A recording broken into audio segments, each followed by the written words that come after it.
Kickstart your day with a hot, delicious cup of Blackout coffee. It's a family-owned, great American company. Premium coffee, fresh roasted, and shipped out within 48 hours of roasting. Get a load of that, 48 hours. Go to blackoutcoffee.com, promo code PDB for 20% off your first-time purchase.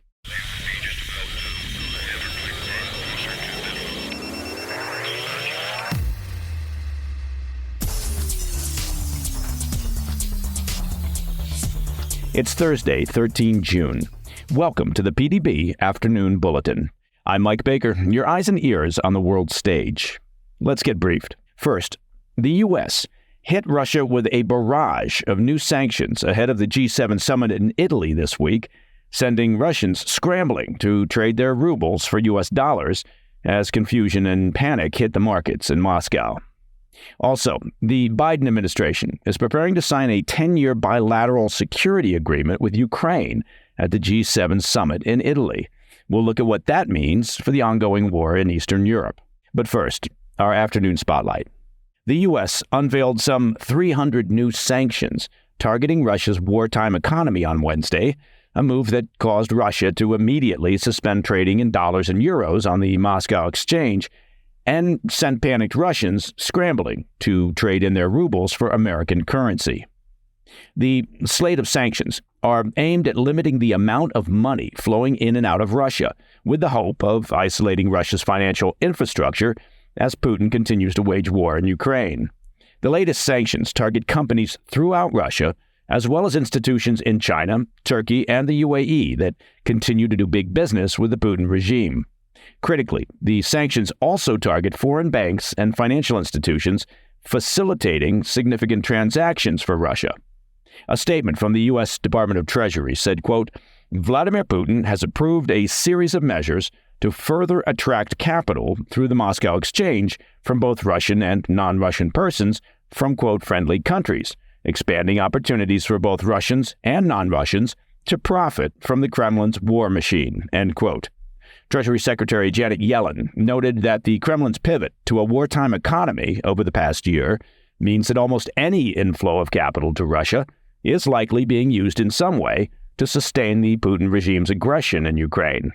Yellen said the latest round of sanctions will help close those avenues and choke off the Russian economy from foreign support by significantly increasing the risk for companies and financial institutions. The news caused immediate chaos within Russia as institutions and the public scrambled to understand the domestic implications of the new sanctions. Russia's leading financial marketplace, the Moscow Exchange, suspended all trading in dollars and euros within an hour of the announcement on Wednesday. Now, for the time being, Russian banks, companies, and investors will be forced to trade over-the-counter in deals that are done directly between two parties, according to a report by CNN. Russia's central bank said they would use those trades to determine what the new exchange rates would be going forward. While the central bank tried to reassure the Russian public that the ruble would remain stable, it appears much of the public didn't want to take any chances. Massive lines formed outside local exchanges as panicked Russians scrambled to convert their rubles into U.S. dollars. Some reports suggested that the ruble was collapsing as a number of local exchanges reportedly jacked up their dollar exchange rates. Others said that while the ruble would likely be more volatile going forward and that the climate of short-term panic would persist, in the long term, Russia will simply pivot to trading in Chinese yuan. Due to past sanctions, along with the move to cut off Russia from the international payment standard SWIFT, Moscow has rapidly expanded their trade and political ties with China's Communist Party. The Chinese yuan knocked the dollar off its top spot as the most traded currency in Russia over the past year. As of May, yuan accounted for 53.6% of all foreign currency trades.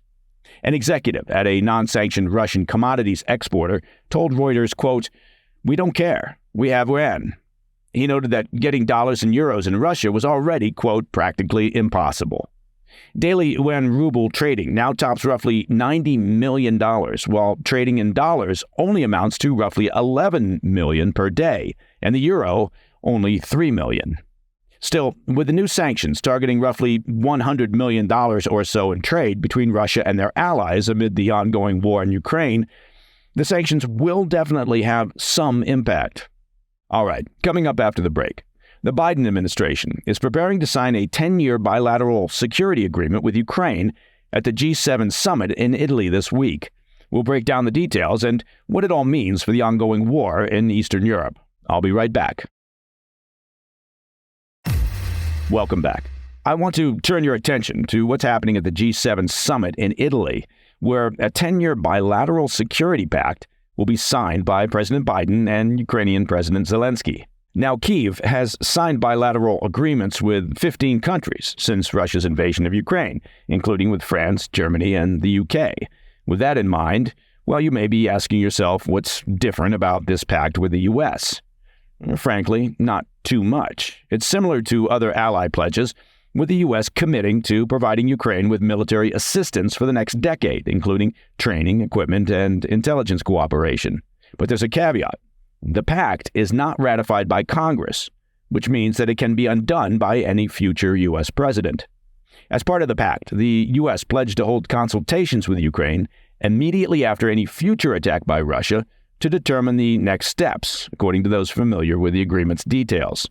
A report from The Guardian notes that this element is critical, as it gives Kyiv some assurances about what kind of assistance the U.S. would provide in the event of further Russian aggression.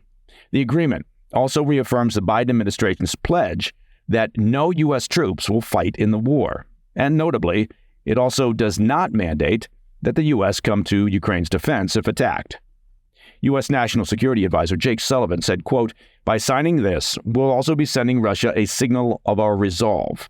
If Vladimir Putin thinks that he can outlast the coalition supporting Ukraine, well, he's wrong," end quote.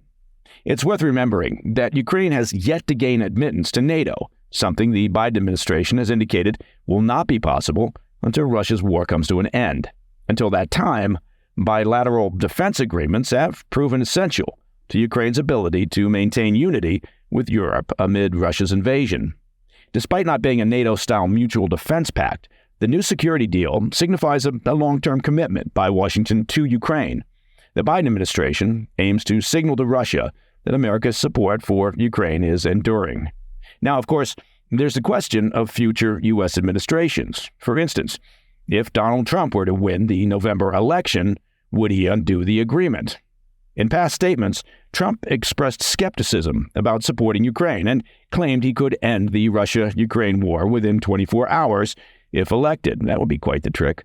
Trump has insisted that Europe shoulder a greater financial burden in supporting Kyiv, and if they withhold, Russia could, quote, do whatever the hell they want in Ukraine.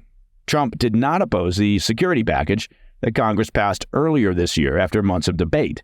The aid package was delayed by his allies in the House, who were against providing more security assistance to Kyiv.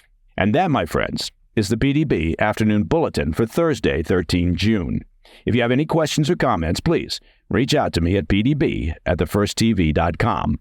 And of course, if you want to listen to the show ad-free, be sure to check out our premium membership at pdbpremium.com. I'm Mike Baker. I'll be back tomorrow. Until then, stay informed, stay safe, stay cool.